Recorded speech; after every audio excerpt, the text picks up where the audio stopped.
বাংলাদেশে চলা গন্ডগোলের জের ইতিমধ্যেই রাজ্যের বেশ কিছু হোটেল বাংলাদেশিদের জন্য নো এন্ট্রি বোর্ড ঝুলিয়েছে।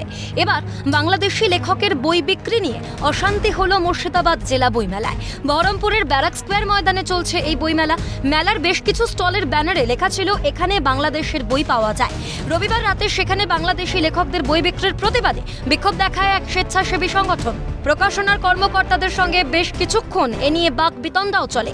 বাংলাদেশ যেভাবে ভারত বিদ্বেষী হয়ে উঠছে তাতে এ দেশে কেন বাংলাদেশের বই বিক্রি করা হচ্ছে প্রশ্ন করে বিক্ষোভকারীরা। বিক্ষোভ চলাকালীন স্টলের ব্যানার ছিঁড়ে দেওয়ার অভিযোগও ওঠে বিক্ষোভকারীদের বিরুদ্ধে। আমরা তার আগে এসপি স্যারের কাছে ডেপুটেশন দিয়েছিলাম যে এবছরের বইমেলা এবং বহরমপুর মেলায় যাতে কোনো বাংলাদেশি স্টল না থাকে, কারণ আমরা এদেশের কোনো ব্যবসায়িক কোনো লভ্যাংশ আমরা বাংলাদেশি যেতে দেবো না। কারণ যে উদ্ভূত পরিস্থিতি তৈরি হয়েছে যেখানে বাংলাদেশ ভারতের পতাকা পরিয়ে দিচ্ছে এবং ভারতীয়দেরকে এবং আমাদের ভারতবর্ষকে নিয়ে যে কুরুচিকর কথা বলছে তার প্রতিবাদ হিসেবে আমরা এটা জানিয়েছিলাম এবং সে মতো অবস্থায় তারপর বইমেলা কমিটি জানিয়েছিল যে এখানে আমরা কোনো বাংলাদেশি বুক স্টল আমরা এখানে রাখতে দেবো না।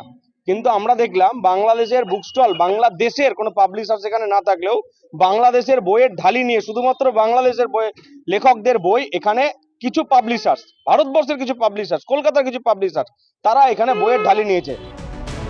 পরিস্থিতি সামাল দিতে বইমেলায় হাজির হন বহরমপুর থানার পুলিশ। বইমেলার কোনো কর্মকর্তা যদিও এ নিয়ে কোনো মন্তব্য করতে চাননি।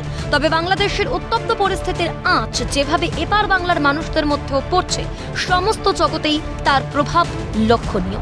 চিন্তা বাড়ছে দুপারের মানুষদের।